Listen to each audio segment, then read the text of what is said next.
muslimat yang dimatakan sekalian. Jadi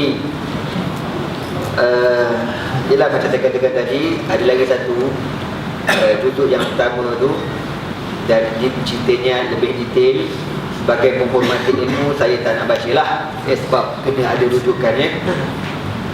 Apa-apa hal pun jangan bimbang, kita ada tajuk cover punya. Dia ada tayar spare, jangan takut tuan-tuan. Jadi kita pun sedia maklum, kita baru saja menyambut merdeka, janji ditepati tu. Kau suka masalah tu. Cuma ginilah, bagi anak lah ya, apa sahaja kemerdekaan yang kita lalui, kita ni orang yang umur macam saya, muda-muda, mungkin tidak menghargai kemerdekaan. Mungkin orang-orang yang veteran menghargai kemerdekaan, tapi tak semua juga tuan-tuan. Saya dah jumpa beberapa orang tua baru-baru ni dekat tempat saya, diorang pun dah tak cerita pasal merdeka, dah menyampah. Aku pun confused juga. Nak sebutnya gitulah tuan-tuan ya. Kalau sesuatu benda kita buat bukan kerana Allah, dia tidak akan sempurna. Ya, sebab ada kaedah yang mengajar kita, maka lillahi yatim wa maka li ghairillahi yan'adim. Benda yang kita buat kerana Allah, dia akan berkekalan. Tapi kalau kau buat benda bukan kerana Allah, ya, kerana sebagai penyambung tugas penjajahan, ya, penyambung tugas sekular, penyambung tugas mereka-mereka yang nak merosakkan Islam, lam yan'adim, la yan'adim. Ya, maka lillahi yatim wa maka li ghairillahi yan'adim. Apa yang kita buat kerana Allah, itu yang berkekalan. Tetapi kalau kita buat apa benda bukan kerana Allah, yan'adimu, dia lambat laun akan hilang juga. Ya, mula orang seronok lah, lalas buat menyampah. Jadi tuan-tuan semua, sudah tentu kemerdekaan yang sepatutnya kita ulang, kita baca, kita fahami bagaimana Rasulullah SAW dikurniakan kemerdekaan, memerdekakan Makkah, yang dikenali sebagai peristiwa Fathu Makkah. Satu-satunya peristiwa kemerdekaan yang penduduk langit di kalangan para malaikat berkongsi rasa seronok dengan Nabi Muhammad SAW. Negara kita merdeka tanggal 31 bulan 8 57. Yang suka tu dia masuk orang je tuan-tuan. Dan orang-orang yang tertentu lah. Malaikat tak gembira pun, ya. Tetapi Rasulullah SAW ketika menguasai Makkah, Fathu Makkah, seluruh penduduk langit di kalangan malaikat bergembira. Kenapa? Kerana di situlah detik permulaan Islam akan tersebar di seluruh penduduk dunia ila yaumina hadza, sampailah hari ini. Okeylah, peristiwa Fathu Makkah ni apa puncanya? Mungkin ada ustaz yang dah cerita, tapi elok diulang-ulang sejarah Nabi ni supaya kita tak mudah lupa. Lebih-lebih lagi kita ni Melayu, mudah lupa tuan-tuan. Okeylah, segala-galanya bermula apabila orang Mekah di kalangan masyarakat Quraisy mengkhianati perjanjian yang mereka telah sepakati bersama dengan Nabi Muhammad SAW pada tahun 6 Hijriah. Satu pagi Rasulullah SAW bangkit pada tidur dan Nabi tersenyum gembira. Nabi cerita dekat para sahabat, Nabi kata apa? Wahai sahabat sekalian, aku bermimpi kita semua akan masuk ke dalam Makkah. Kita memakai ihram, kita melakukan labbaik Allahumma labbaik, kita tawaf, kita sa'i, kita tahallul dan sebagainya. Maka sahabat pun seronok. Tak pernah Nabi mimpi setelah Nabi duduk dekat Madinah 6 tahun, itulah kali pertama Nabi bermimpi masuk ke Mekah dalam keadaan melakukan ibadat, sama ada umrah. Sejak berpindah daripada Mekah ke Madinah 6 tahun ni tak pernah masuk Mekah, dan amat rindu nak tawaf di rumah Allah, Ka'batullah Al-Musharrafah. Dan kita sedia maklum, mimpi para Nabi dan Rasul merupakan wahyu. Ya, mimpi Nabi, mimpi Rasul merupakan wahyu. Sebagaimana Nabi Allah Ibrahim alaihi salatu wassalam, yang tak lama nanti kita akan sambut raya Eid Al-Adha. Nabi Ibrahim bermimpi, ya bunayya inni ara fil manam anni azbahuk fanzur madza tara. Wahai anakku, malam tadi abah mimpi abah sembelih kau. Apa pendapat kau? Apa kata Nabi Allah Ismail? Ya abati fa'al ma tu'mar satajiduni insyaallah minas sabirin. Abah buat aja. Kalau abah rasa abah nak sembelih, abah sembelih aja. InsyaAllah saya sabar. Ya, sebab mimpi Nabi, mimpi Rasul ni wahyu. Bukan macam kita punya mimpi merapu. Ya. Okey. Maka Nabi SAW cerita dan para sahabat pun seronok. Ramai yang nak ikut join Nabi untuk ke Mekah. Lalu persiapan dilakukan. Memang niat nak buat umrah, langsung tak terfikir nak berperang di Makkah. Dengan pakaian ihram lah kita kata, bergerak keluar daripada Madinah seramai 1,500 orang. Setelah beberapa hari berjalan, sampailah dekat tempat miqat. Miqat, tempat orang yang buat ibadat haji umrah untuk memasang niat diorang. Dia macam kita, di ibadat haji, ibadat umrah ni dia pelik sikit. Pasal nak niat tu kena dekat tempat dia, baru sah. Kan kita tak kisah kau nak sembahyang, kau niat kat mana pun sah sembahyang kau. Kau niat atas surau pun sah, kau niat dekat RNR pun sah, kau niat dekat tepi jalan pun sah. Tak ada hal punya sembahyang. Puasa pun sama juga. Haji umrah tak gitu. Dia mesti dekat miqat, tempat tertentu, baru boleh sah dia punya niat tu. Jadi Nabi SAW sampai dekat satu tempat nama Zulhulaifah. Dekat situ orang tahu belaka. Mana-mana orang Arab yang pergi dekat situ, itu confirm nak buat umrah ataupun nak buat haji. Semua orang tahu belaka benda ni. Lalu orang-orang Quraisy hantar SB dia tengok Muhammad buat apa. Dia pun kata Muhammad pergi dekat Zulhulaifah, itu maknanya dia nak buat umrah lah tu, dia bukan nak berperang. Lalu maklumat sampai ke dalam kota Mekah. Nabi dah siap sedia berniat umrah dan sebagainya lah. Tiba-tiba orang kafir, orang Quraisy kata apa? Kita takkan benarkan Muhammad masuk. Kita takkan benarkan. Nabi SAW masih lagi tak putus asa.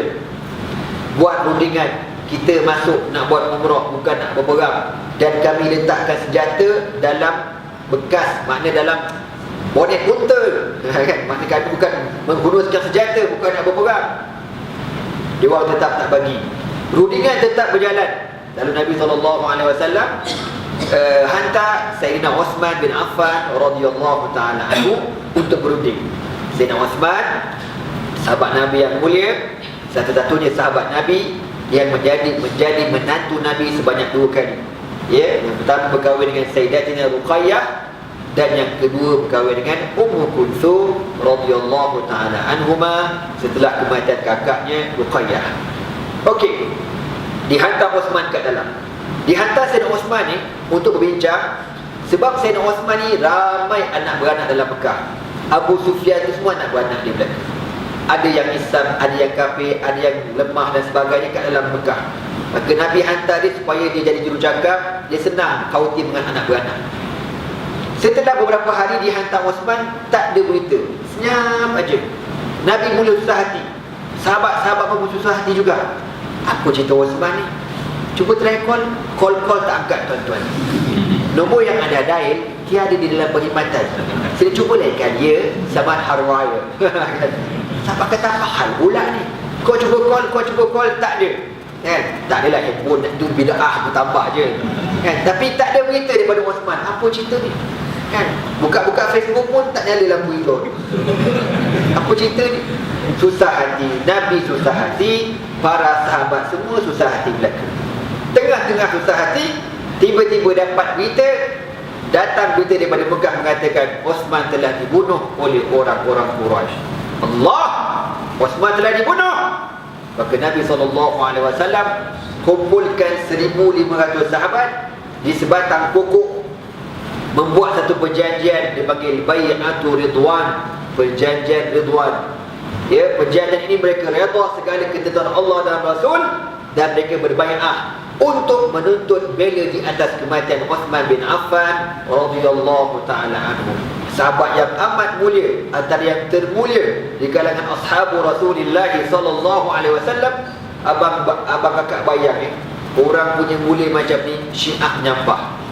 Kan? Sebab tu yang baru-baru ni kita Kalau yang dapat maklumat dekat Facebook tahu kan, bila Dr. Mursi pergi dekat Tehran dalam persidangan negara-negara berkecuali, dia mulakan mukadimahnya setelah berselawat kepada Nabi SAW, dan dia kata wardallahumma an Abi Bakr wa Umar wa Uthman wa Ali. Dia kata kan, semoga Allah meredai Abu Bakar, Umar, Uthman dan Ali radhiyallahu taala anhum. Bila dia sebut macam tu, penterjemah Iran ni tak sebut langsung nama Abu Bakar, Umar, Uthman. Dia buang terus nama tu. Punya jahatnya tadi perut Syiah ni tuan-tuan. Ini 4 orang sahabat ni mulia, tapi dia punya rosak akidah dia orang sampai ditunjuk dia tak terjemah nama Abu Bakar, Umar dan Uthman radhiyallahu. Nabi sallallahu alaihi wasallam kata, kita berbai'ah, kita akan tuntut bela di atas kematian Uthman bin Affan radhiyallahu taala. Sahabat pun siap, kita akan perang dalam Mekah. Berita ni sampai ke dalam Mekah, menyebabkan orang Mekah dah takut. Alamak, Muhammad dah bunuh kita pula pasal apa? Dapat berita Uthman kena bunuh. Tak berapa lama kemudian, rupa-rupanya berita tu palsu. Berita tu hanya berita angin sajalah, angin lalu macam tu, bukan betul pun. Tapi orang kafir dah takut. Nabi kan takut nak masuk juga. Tapi orang kafir ni pun dia takut-takut ni, dia ada kepala keras dia juga.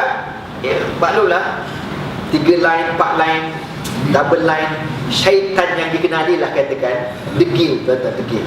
Ngaku dah syaitan tu, degil lagi. Jadi dia orang ni hantar wakil untuk bincang dengan Nabi SAW. Maka Nabi SAW membuka pintu perbincangan dengan orang kafir. Lalu berlakulah satu perjanjian yang dipanggil Sulhul Hudaybiyah. Sulhu dengan makna perdamaian, Hudaybiyah nama sebuah lokasi. Maka Nabi SAW panggil beberapa orang sahabat, antaranya Ali bin Abi Talib sebagai jurutulis, Umar Al-Khattab, dan seorang sahabat anak kepada Suhail bin Amr. Orang Quraisy hantar Suhail bin Amr dan beberapa orang Quraisy lagi menjadi wakil kepada Wan Quraisy untuk tengok apa benda yang nak ditulis dekat perjanjian tersebut. Okeylah, ketika ditulis perjanjian ni, sirah ni sentiasa kita baca, kita ulang. Mungkin ada yang ingat, mungkin ada yang lupa. Tengok benda ni Ketika Nabi SAW minta Ali tulis apa yang kita nak sepakati di dalam perjanjian ini, lalu Nabi kata mulakan tulis dengan Bismillahirrahmanirrahim. Suhail bin Amr ni tuan-tuan, ayah dia 3 line dekat Mekah lah. Memang hardcore lah dia ni. Dia ni berperang lawan Nabi dan ditangkap dalam perang Badar dan hampir-hampir dibunuh, dilepaskan. Dia masa dekat Mekah kerjanya dia pandai berpidato. Dia buat pidato, dia kutuk di Nabi SAW. Ketika dia kena tangkap di dalam perang Badar, apa kata Umar? Ya Rasulullah, da'ni anzimu thaniyatayhi. Ya Rasulullah, biarkan aku cabut 2 gigi depan ni, gigi Arnabut kan, cabut gigi tu. Sebab apa? Kuang hajur sangat mengatakan kau. Maka kata Nabi SAW, ya Umar, sabar, insya-Allah satu hari nanti kita akan dapat berita gembira daripada Suhail bin Amr. Masa tu Suhail tengah kafir lagi tuan-tuan. Okeylah, perang Badar berlaku pada tahun 2 Hijriah. Sulhul Hudaybiyah pada tahun 6 Hijriah. Suhail masih lagi tak berubah, bahkan makin keras kepalanya. Ketika Nabi suruh Ali tulis mukadimah Bismillahirrahmanirrahim, apa kata Suhail? Ya Muhammad, kunna qauman la na'rifu man huwa ar-Rahman wa man huwa ar-Rahim, walakinnana arafna bismika Allahumma. Muhammad, kami orang Mekah tak kenal siapa dia Ar-Rahman, siapa dia Ar-Rahim. Yang kami kenal bismika Allahumma. Itu biasa. Sebab tu tuan-tuan, nak kaburnya, orang kafir ni dah lama dah guna perkataan Allah. Sebab tu dia dah biasa sebut bismika Allahumma, dengan nama Allah. Ya Allah. Ya Allah ni biasa dekat mulut orang kafir.